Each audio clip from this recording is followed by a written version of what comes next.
దేవునికి ఇష్టం లేని కార్యం ఏమిటంటే ఆయనకు చెందవలసిన మహిమను మనం ఎవరికీ ఇవ్వకూడదు.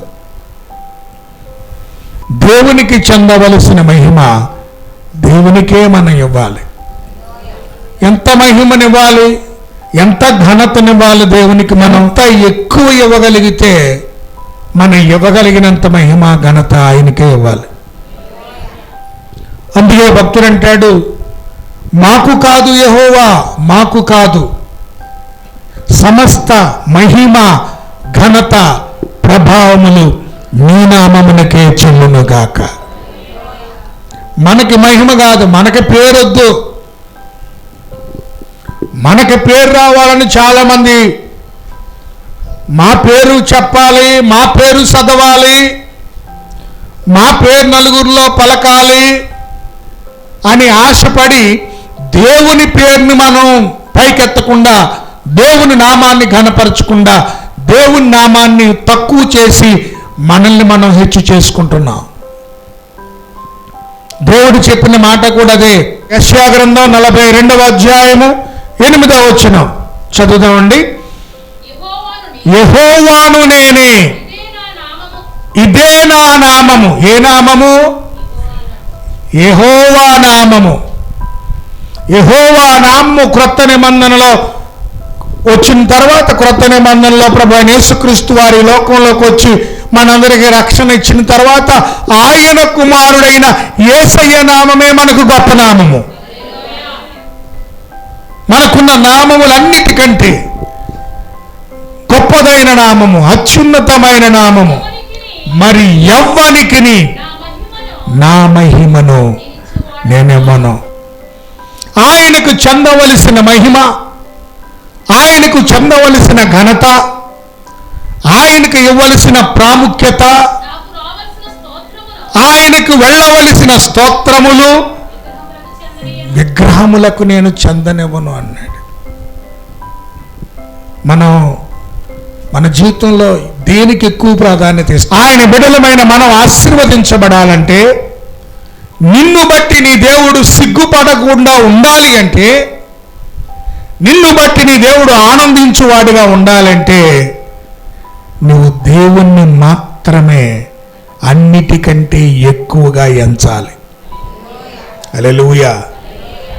నీకున్న ఆస్తి అవ్వచ్చు, నీకున్న బంగారం అవ్వచ్చు, నీకున్న కుటుంబం అవ్వచ్చు, నీకున్న భార్య అవ్వచ్చు, నీకున్న భర్త అవ్వచ్చు, నీకున్న పిల్లలు అవ్వచ్చు, ఎవరైనా యేసయ్య తర్వాతే, ఆయనకిచ్చిన మహిమ తర్వాతే, ఆయనకిచ్చిన ప్రాధాన్యత తర్వాతే, నా దేవుని తర్వాతే, నా బిడ్డలు నా దేవుని తర్వాతే అని ఎప్పుడైతే దేవునికి ఎక్కువ ప్రాధాన్యత మనం ఇస్తామో అప్పుడు తన బిడ్డల్ని దేవుడు ఘనపరుస్తాడు. హల్లెలూయా. నీవు నా దృష్టికి ప్రియుడవైనందున నీవు ఘనుడవవుతావు. దేవునికి ఇవ్వవలసిన ప్రాముఖ్యత దేవునికి ఇస్తే మనం దేవునికి ప్రియులం అవుతాం, ఆయనకి ఇష్టమైన వారు అవుతాం.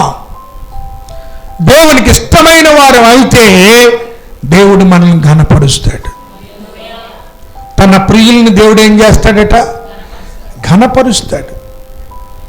సీక్రెట్. నీవు ఘనపరచబడాలంటే, నీ కుటుంబం ఘనపరచబడాలంటే నీవు చేయాల్సిన మొట్టమొదటి పని నీ దేవుని నువ్వు ఘనపరచు.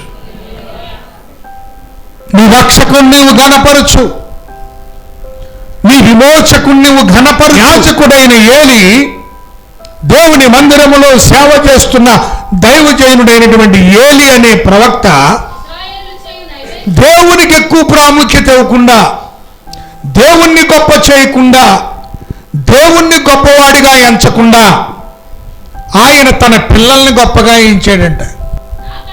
నాకంటే నీ కుమారులను నీవు గొప్ప చేసుకున్నావు. దేవుడు ఈ రోజున మనల్ని ప్రశ్నిస్తే, నీ జీవితంలో ఎవరో నీకు గొప్ప అని దేవుడు మనల్ని చూస్తే, మనం ఎవరిని గొప్పగా ఎంచుకుంటున్నామో ఒకసారి ఆలోచన చేసుకోండి.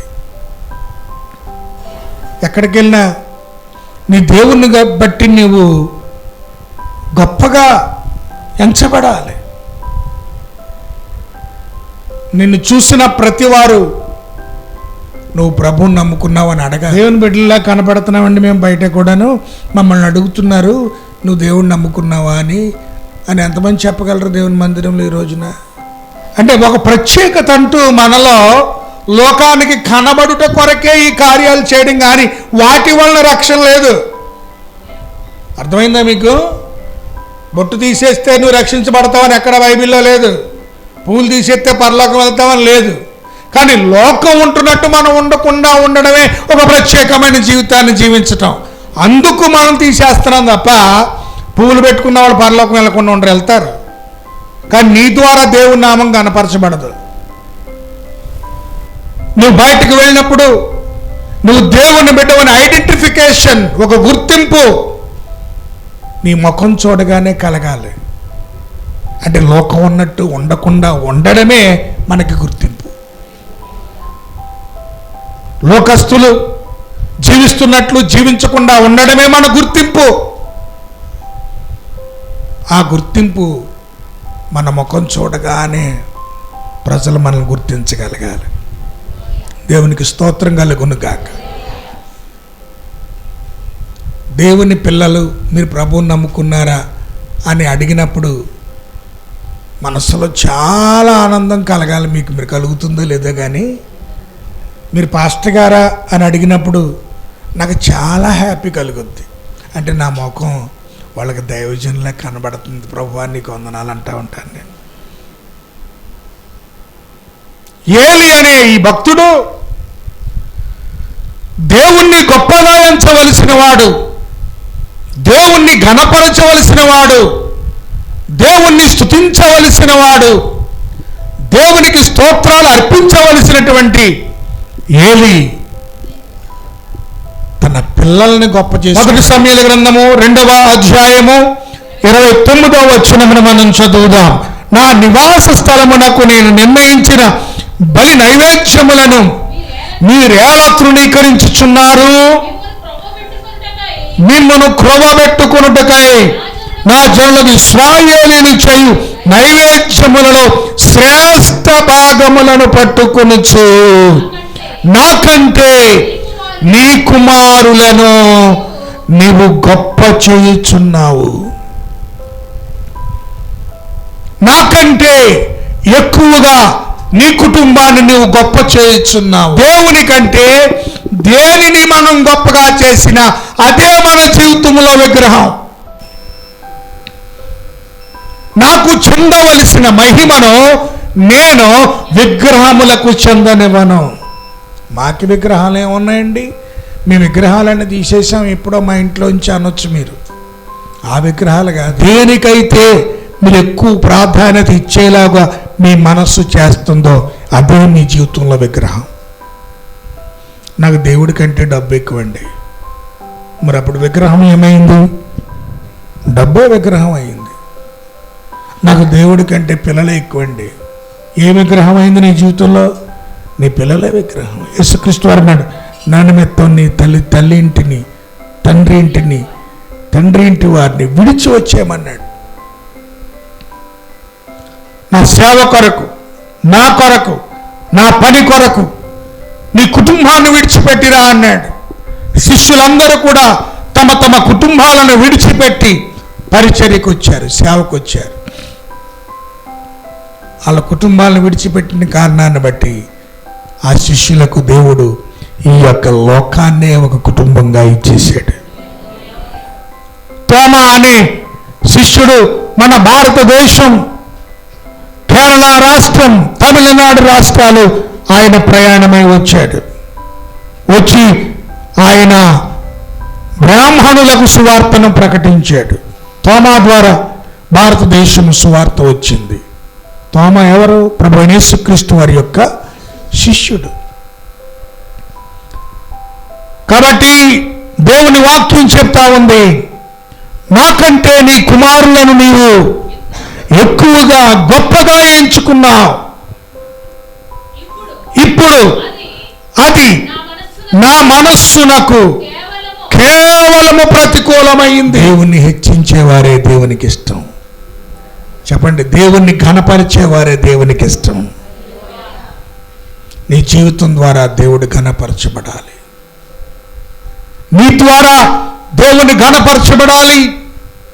నీ మాటల ద్వారా దేవుడు ఘనపరచబడాలి. నీ ప్రవర్తన ద్వారా దేవుడు ఘనపరచబడాలి. నీ చర్యలు, నీ పనుల ద్వారా దేవుడు ఘనపరచబడాలి. హల్లెలూయా.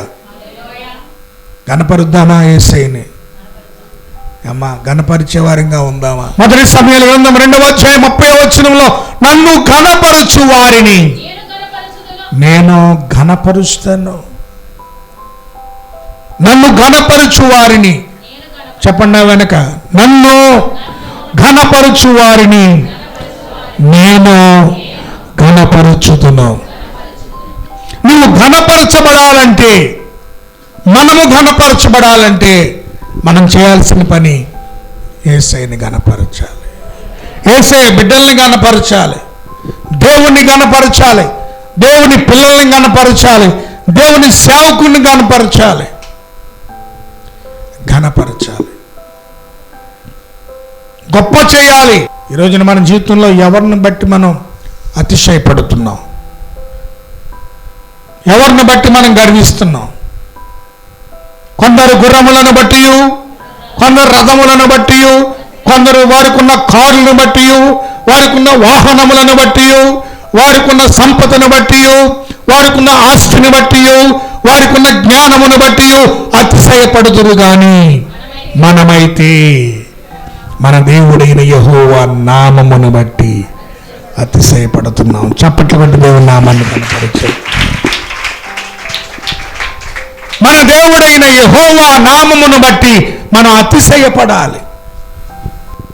Why should we exalt his name? Why should we lift up his name? ఎందుకు మనం దేవుణ్ణి ఘనపరచాలి? క్వశ్చన్ మార్క్ వేసుకోండి. ఎందుకు ఘనపరచాలి మన దేవుణ్ణి? ఏమండి, ఏంటి పిల్లలను కనపరచుకోవద్దంటారు? మా పిల్లల్ని మేము గొప్ప చేసుకోకపోతే ఎవరు చేస్తారు? మరి మీరు వచ్చి చేస్తారా అనొచ్చు. చేయొద్దు అంటలేదు, కానీ దేవుడి కంటే ఎక్కువ చేయొద్దు అంటున్నారు. ఎందుకు మనం దేవుణ్ణి మహిమపరచాలి?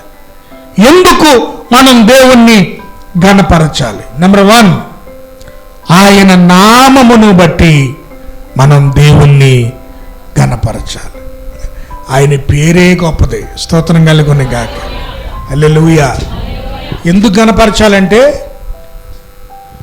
ఆయన పేరును బట్టి, ఆయన నామమును బట్టి దేవునిని మనం ఘనపరచాలి. ఎందుకంటే ఆయన అన్ని నామముల కంటే పైనున్న నామము, అన్ని దేవతల కంటే, దేవుళ్ళు అనబడుచున్న వారి కంటే పైనున్నవాడు. ఆయనే ఆదియును అంతమునై ఉన్నాడు, అల్ఫయును ఒమేఘయునై ఉన్నాడు. ఆదియును అంతము ఆయనే, అల్ఫయు ఒమేఘయు ఆయనే. ఆయన భూత భవిష్యత్ కాలములలో ఉండువాడు, భూత వర్తమాన భవిష్యత్ కాలములలో ఉండువాడు, ఉన్నవాడు. మోషేతో దేవుడు అన్నాడు, నేను ఉన్నవాడను. చెప్పండి, ఇక్కడ చాలామంది లేరు. అమ్మా, ఉన్నారు ఎక్కడ? మీరు మనుషులు ఉన్నారు కానీ మనసులే ఇక్కడ. ఉన్నవాళ్ళు పిల్లలు ఎప్పుడు కూడా ఇక్కడే ఉండాలి. ఆయన ఉన్నవాడు. మీరు ఇక్కడ ఉన్నా లేకపోయినా మన మధ్యలో దేవుడు ఉన్నాడు. దేవుడు ఉన్నాడని నమ్మిన వారి స్తోత్రం చెప్పండి. ఎక్కడ 2 3 ఆయన నామమున చేరి ఉందురో వారి మధ్యలో నేను ఉన్నాను అన్నాడు ఆయన. హల్లెలూయా. ఆయన ఉన్నాడు, లేనివాడు కాడు. ఆయన ఉన్నాడు కనుకనే మనం నడిపించబడుతున్నాం. ఆయన ఉన్నాడు కనుకనే మనం పాలన చేయబడుతున్నాం. ఆయన ఉన్నాడు కనుకనే మనం ఆశీర్వదించబడుతున్నాం. ఆయన ఉన్నాడు కనుకనే మనం బలము పొందుకోగలుగుతున్నాం. ఆయన నామము ఉన్నతమైన నామము. ఆయన నామాన్ని బట్టి మన మనం దేవుణ్ణి ఘనపరచాలి. ఆయన నామం ఏంటండి? నామం అంటే ఈ నామం కాదు, పేరు. నామం అంటే ఏంటి చెప్పండి? పేరు. ఆయన పేరుని బట్టే ఆయన నువ్వు ఘనపరచాలి. ఆయనకున్న పేరు గొప్ప పేరు. దేవుడు చెప్పాడు, నేను ఉన్నవాడను, భూత వర్తమాన భవిష్యత్ కాలములలో ఉన్నవాడు, అన్ని కాలములలో ఉన్నవాడు ఆయన. కాబట్టి అలాంటి నామము ఆయనకుంది. కాబట్టి ఆయన నామమును బట్టి నీవు దేవుణ్ణి మహిమపరచాలి. అలాంటి దేవునికి దేవుడిగా ఉన్నాడు కాబట్టి ఆయన్ని స్తుతించాలి, ఘనపరచాలి. దేవుని నామము అన్ని నామముల కంటే ఉన్నతమైన 100వ కీర్తన 4వ వచనం.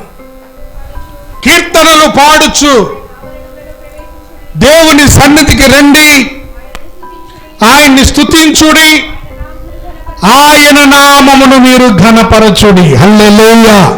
కీర్తనకారుడు అంటాడు, కృతజ్ఞతార్పణలు అర్పించుచు ఆయన గుమ్మములో ప్రవేశించుడి. ఆయన నామాన్ని ఘనపరచాలి. మనం పాడుట ద్వారా ఆయన నామాన్ని ఘనపరచాలి. దేవునికి ఇచ్చుట ద్వారా దేవుని నామాన్ని ఘనపరచాలి. దేవుని స్తుతించుట ద్వారా ఆయన్ని ఘనపరచాలి. ఇశ్రాయేలీయుల్ని అన్నారు బబులోనులో ఉన్నప్పుడు, బబులోను వారు, అయ్యా మీరు సియోను వాసులట, మీరు యెరూషలేము వాసులు, మీరు జీవము గల దేవుని పిల్లలు, మీరు యెహోవా సేవకులు, దేవుని మెడలో ఒక పాట పాడండి అన్నారట. మీరు సియోను కీర్తనలలో ఒక కీర్తనను పాడి మాకు వినిపించుడి అని వారు మమ్మల్ని అడిగారు అన్నారు. నిజమే, ఎవరైనా అడుగుతున్నారు మిమ్మల్ని పాట పాడమని? నువ్వు స్తుతిస్తే ఆదరించబడతావు. నువ్వు స్తుతిస్తే నువ్వు శ్రమ నుండి దూరం అవుతావు. దేవుని స్తుతించు. ఒక పాట పాడమంటే, అయ్యా మేము పాట పాడే స్థితిలో లేవండి, అన్యుల దేశంలో మేము యెహోవా కీర్తనలు ఎట్లు పాడగలము? మేము అన్యుల దేశంలో ఉన్నామండి, బాధల్లో ఉన్నామండి, శ్రమలలో ఉన్నాం, ఇబ్బందులలో ఉన్నాం, మీకు పాడలేమండి అన్నారు. ఎందుకు పాడలేరంటే, మా దగ్గర వాయిద్యం లేదు, మా వాయిద్యాలు నిరవంజీ చెట్లకు వేలాడ తీసేసాం. సంతోషం లేదు, సమాధానం లేదు, ఆనందం లేదు, వాయిద్యాలు పరిచే స్థితికి వారు దూరం అయిపోయారు.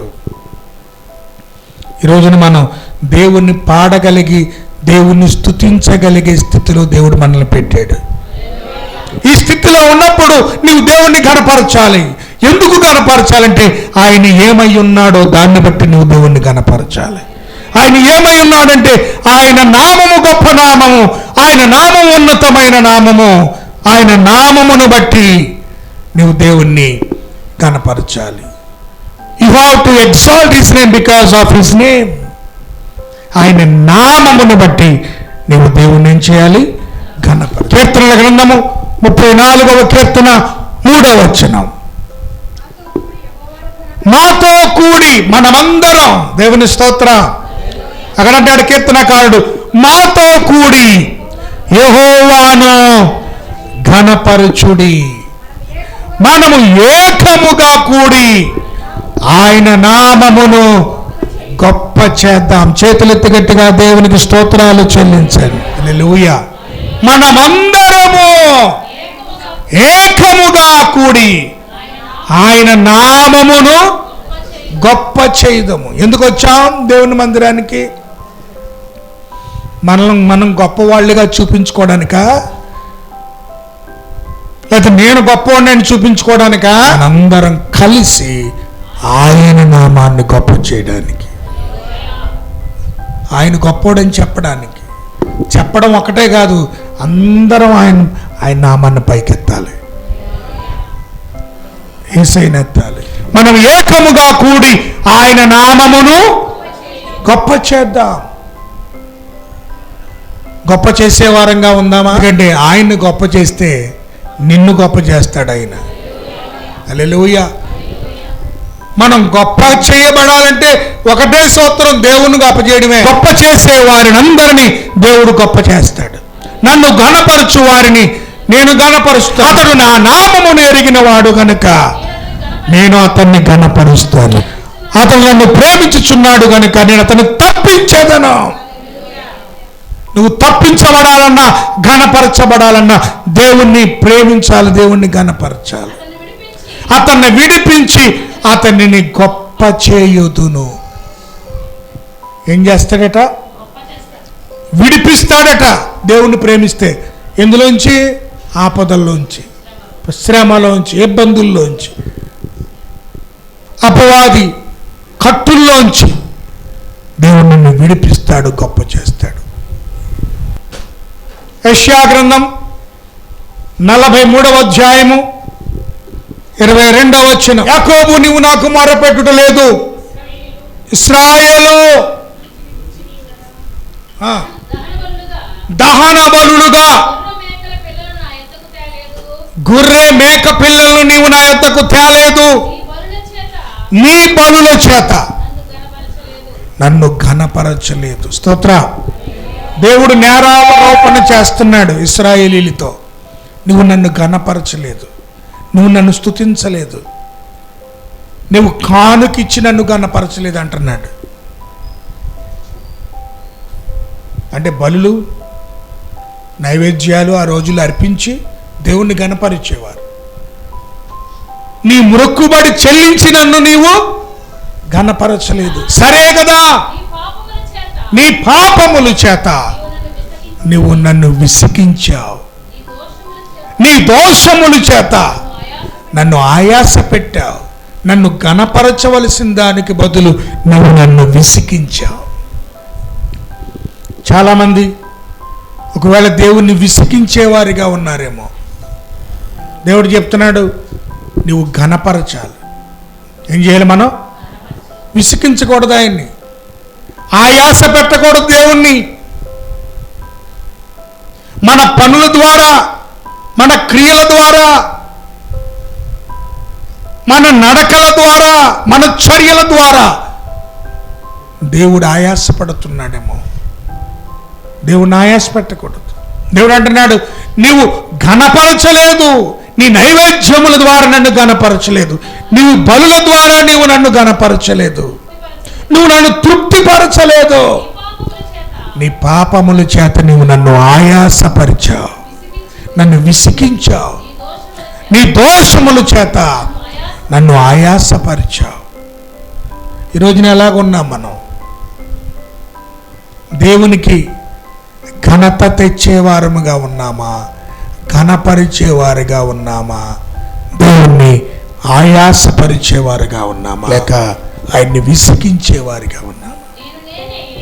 నేను నేనే యెహోవాను, నేను తప్ప వేరొక రక్షకుడు లేడు. ప్రకటించువాడను నేనే, రక్షించువాడను నేనే. నేనే దేవుడను, మీరే నాకు సాక్షులు. స్తోత్రం కలుగును గాక. కనపరచాలి. నేనే దేవుణ్ణి కాబట్టి మీరు నన్ను, ఆయన నామమును బట్టి మనం కనపరచాలి. ఆయనే కనుక మనం ఆయన్ని కనపరచాలి. ఆయనే దేవుడు కనుక ఆయన్ని మనము కనపరచాలి. మలాకీ గ్రంథం 1వ అధ్యాయము 6వ వచనం. కుమారుడు తన తండ్రిని గణపరుచును గదా, దాసుడు పనోడు తన యొక్క యజమాను గణపరుస్తాడు కదా. నా నామమును దేవుని యాజకులు ఆయన నామాన్ని నిర్లక్ష్య పెడుతున్నారట. నా నామమును నిర్లక్ష్య పెట్టు యాజకులారా, నేను తండ్రినైతే నేను మీకు తండ్రినా కాదా అని అడుగుతున్నాడు దేవుడు. నేను ఒకవేళ మీకు తండ్రినైతే నాకు రావలసిన ఘనత ఏమైపోయింది? ఒకవేళ మీకు నేను యజమానున్నైతే నాకు భయపడువాడు ఎక్కడున్నాడు అని సైన్యములకు అధిపతి యెహోవా మిమ్మల్ని అడుగుచున్నాను. అడుగగా ఏమి చేసి నీ నామమును నిర్లక్ష్య పెట్టితిమని మీరందరూ. తండ్రిని బట్టి పిల్లోడు ఎప్పుడు కూడా మా నాన్న గొప్పోడని చెప్పుకుంటాడు చిన్నప్పుడు, పెద్దవాడైనా సరే. దాసుడు యజమానుని కనపరుస్తాడు కదా. మరి దేవుడు నీకు దేవుడిగా ఉన్నాడు, తండ్రిగా ఉన్నాడు, యజమానుడిగా ఉన్నాడు. నీ ప్రభువు నీకు తండ్రి, యేసయ్య నీకు తండ్రి. ఎవరో మీ తండ్రి? మీ యజమానుడు. మరి ఆయనకి చెందవలసిన ఘనత ఏమైపోయింది? నేను తండ్రిని అయితే నాకు రావలసిన ఘనత ఏమాయను? నేను యజమానున్నైతే నాకు భయపడేవాడు ఎక్కడున్నాడు? దేవునికి భయపడేవారిగా మనం ఉండాలి, దేవుణ్ణి ఘనపరిచేవారిగా మనం ఉండాలి. ఎందుకంటే ఆయన మన తండ్రి. ఆయన తండ్రిగా ఉన్నాడు కనుక మనం ఆయన్ని ఘనపరచాలి. ఆయన మన యజమానుడు కనుక మనము భయపడాలి. ఎందుకు దేవుణ్ణి ఘనపరచాలి? నెంబర్ 1, ఆయన నామమును బట్టి మనం దేవుణ్ణి ఘనపరచాలి. రెండో కారణం వచ్చే వారం చూద్దాం. దేవుని నామాన్ని బట్టి దేవుణ్ణి ఘనపరుద్దాం. ఆయన ఏమై ఉన్నాడో దాన్ని బట్టి మనం దేవుని స్తుతిందాం. అటు విధంగా దేవుడు మనల్ని చేయనుగాక.